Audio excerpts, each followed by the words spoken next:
Hello, I'm John and welcome to another video. How are you? Hope you're okay, you're enjoying this hot weather. Today's quite dull and rainy, so I'm quite liking today. I'm not a fan of the heat, as I've said in a previous video. Yesterday was way too hot for me. But yeah, anyway, I want to do this video as kind of like a tribute sort of thing. Which is why there's a bit of a soft music going on. For any of you that know me quite well, you'll know that I'm a cat person, and I did have a cat for a while, and that's what this video is. It's just me giving you an introduction to my cat.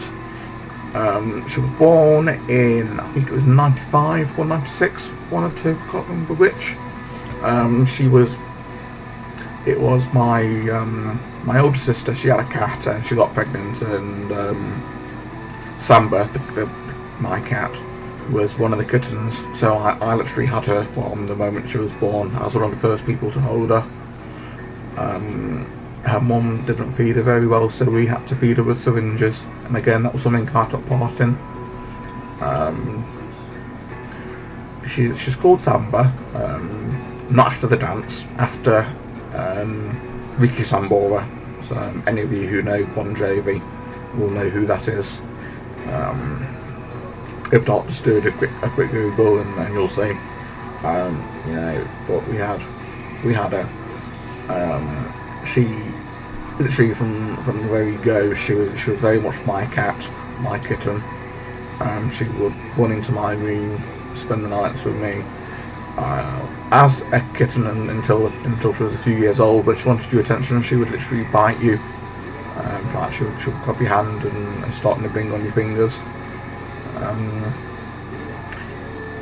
But over time she kind of outgrew this. Not sure why, probably just because she aged. And over the years, we got quite a good bond going on. I stopped talking to my sister for a while, and that's the one thing I do get and miss about doing that, was that I had no contact with Samba. But when we started talking again, it was as if we'd never been apart. She came straight back to me, and yeah, my sister moved down south and she left the cats with us, so we looked after Samba. As a lot of you will know, I've got mental health problems, and to be honest, Samba was one of the few things that actually kept me going. Knowing that I had to get up to look after her, to make sure she was okay, feed her, stuff like that, and she was one of the few things that actually kind of showed affection towards me. She kind of knew when I was feeling a bit down. She would always come and cuddle up to me and everything, so a lot of people say cats aren't affectionate creatures and because they're so independent and stuff, but I think that's a load of lies. I'm much more prefer a cat than a dog, or stuff like that.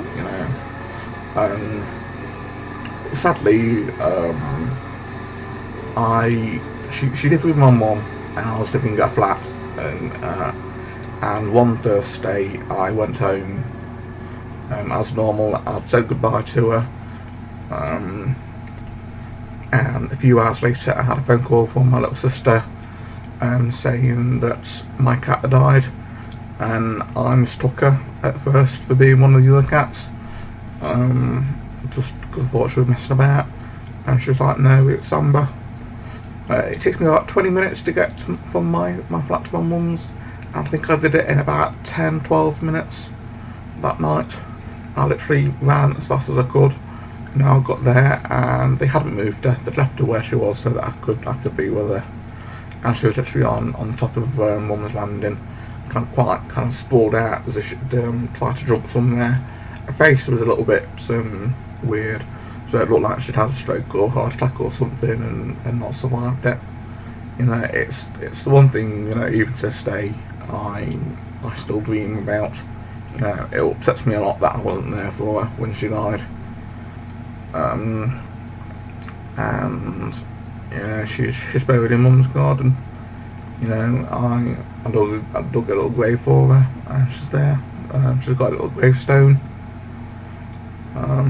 No, there's not a day goes by when I don't know anything about her. You know, she was a very special thing to me. You know, she lived till she was about 13.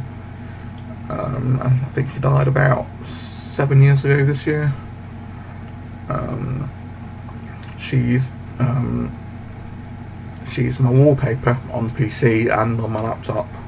You know, so I've always got a picture of her near me, which I'm going to show you in a few seconds. I've got a few pictures. I never really took loads when she was a little kitten, because at the time, you know, you don't really think that something bad's going to happen, so I didn't really bother. And we've not really got any pictures of me and her together, which I'm a bit annoyed about.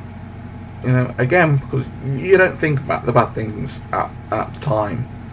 You know, even when my mental health was really low, you know, I didn't think bad things was going to happen. You know, so the pictures that I've got are what I've taken, and there's only like half a dozen or so. You know, so it's a little bit, I would have liked more. But yeah, anyway, here they are, and I'm going to do something a little bit special after I've shown you the pictures. So, hope you like them, and here they come.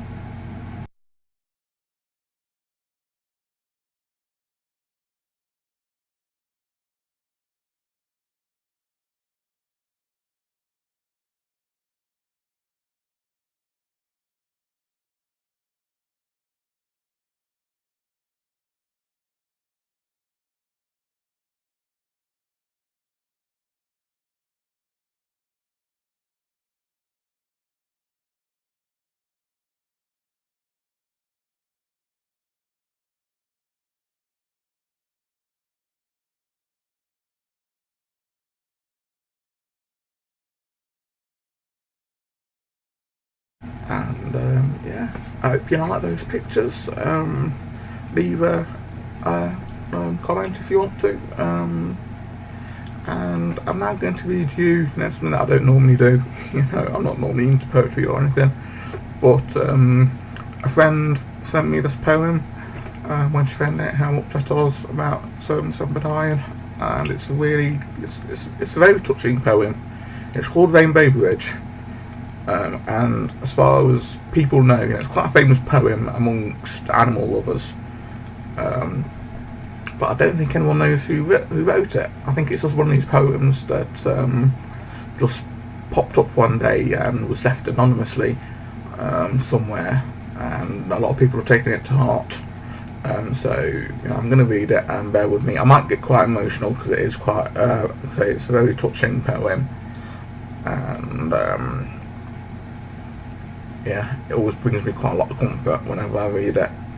So if I'm not paying attention to the screen or anything, it's because I'm reading it from the monitor. So here it is. You know, excuse me if I don't speak very clearly as well. You know, yeah. So here it is. Yeah. Just this side of heaven is a place called Rainbow Bridge. When an animal dies that has been especially close to someone, that pet goes to Rainbow Bridge. There are meadows and hills for all our special friends so they can run and play together. There's plenty of food and water and sunshine, and our friends are warm and comfortable.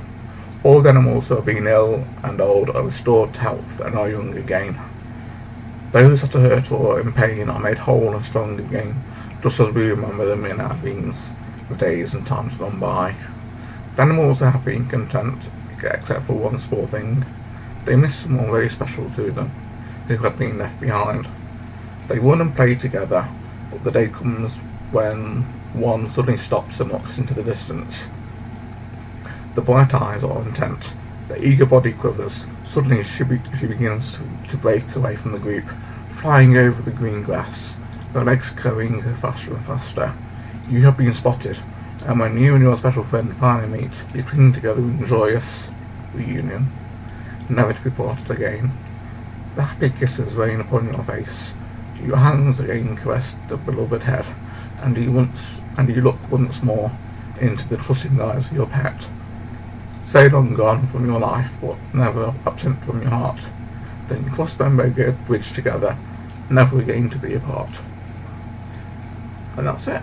Yeah, as you can tell, I did start to wet up a little bit during that. I hope you agree it is quite a very touching poem, and it does kind of sum up how I feel about the cat. So yeah, this is probably the most emotional video that I've done, and probably I won't ever do anything like it again. It is quite painful to do something like that. So yeah, I hope you all like, subscribe and do stuff, you know. I'll see you all in another video. Bye.